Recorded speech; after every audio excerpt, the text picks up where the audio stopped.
জামান তো এটাকে অন্যভাবে অন্য খাতে নিতে পারতো, কিন্তু শেষ পর্যন্ত আর্মি সেনাবাহিনী যখন ঘুরে বা তিন বাহিনী যখন ঘুরে দাঁড়ালো, তখন তো আর হাসিনার কোনো উপায় ছিল না চলে যাওয়ার। কোনো উপায় ছিল না, because when the army goes against you কোনো উপায় থাকে না। এরশাদ সাহেবের বিরুদ্ধে আর্মি গেছে, তারপরে তো এরশাদ সাহেব এত কিছু হওয়ার পর, জেল জুলুম করার পর উনি জেলের থেকে 5টা সিট জিতেছেন। ওনার তখন 35 মেম্বার্স ছিল পার্লামেন্টে। আর যদি এরশাদ সাহেব বাইরে থাকতেন, ওনাকে যদি সব সুযোগ সুবিধা উনি পেতেন, সুযোগ সুবিধা তো কারো সরকারি না, মানে নিজের ঘুরতে পারতেন, তাহলে আই ডোন্ট নো 91 এর রেজাল্ট কি বিএনপির পক্ষে হতো? সেই মুহূর্তে শেখ হাসিনাকে মানে আত্মসমর্পণ না করে উনি কেন চলে গেলেন, বা ওনাকে কেন চলে যেতে বলা হলো? ওনাকে তো গ্রেফতার করা হতে পারতো। উনি তো জান নাই।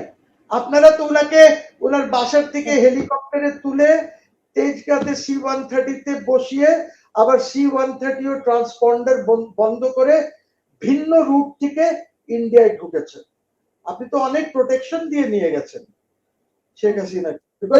তো সেটাই, মানে তারা মানে প্রোটেকশন দিয়ে পাঠিয়ে না দিয়ে তারা কেন গ্রেফতার, মানে এইটা কেন বললো না যেটা আপনি মানে সারেন্ডার করেন বা কিছু, এটা করলে তো উনি দেশেই থাকতেন। হ্যাঁ, সেটা পারতো।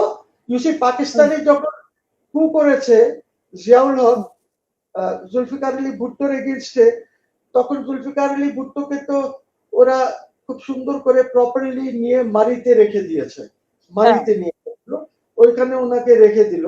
উনি ওইখানে ছিলেন। একদিন পর বা 2 দিন পর জিয়াউল হক মারিতে গেল ওনার সাথে দেখা করার জন্য।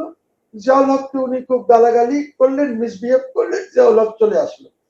সেদিন যদি মিসবিহেভ না করতেন, গালাগালি না করতেন, তাহলে হয়তো সিচুয়েশন অন্যদিকে যেত, হয়তো ভুট্টোকে হ্যাং করা হতো না।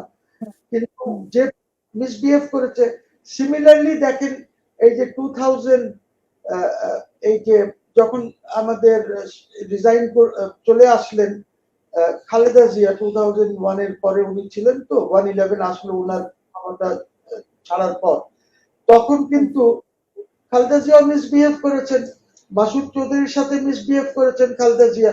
যখন 5 জন অ্যাডভাইজার গেল খালেদা জিয়ার এখানে, তখন সে গট অ্যাগ্রি মাসুদ চৌধুরীকে দেখে যে তোমরা কি করছো, তোমরা কিসের জন্য ছিল, হ্যান তেন এগুলি বলেছে।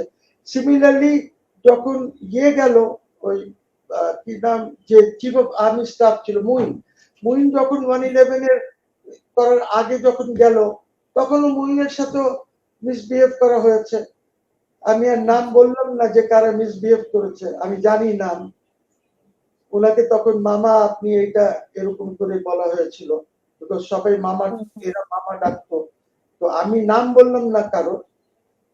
তার সিমিলারলি আপনার you see this things annoy you, আপনাকে বুঝতে হবে যে কিভাবে আপনি কথা বলবেন। কি মাসুদ চৌধুরী বলেছিল দ্যাট আমি তো এখন একটা মন্ত্রীর স্ট্যাটাসে এসেছি আপনার এখানে, আমি তো আর্মি বা ক্যান্টনমেন্টের লোক না।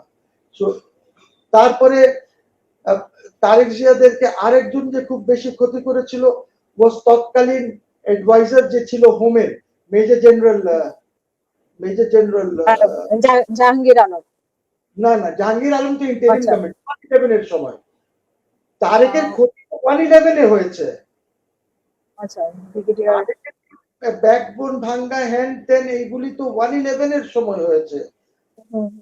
ওই যে ব্রিগেডিয়ার বাড়ির কথা বলছেন আপনি নাকি? চলে গেল। হ্যাঁ, ব্রিগেডিয়ার বাড়ির কথা বলছেন? তারই তো চার্জে ছিল তখন ব্রিগেডিয়ার আমিন বাড়ি হ্যান তেন এরাই তো ছিল।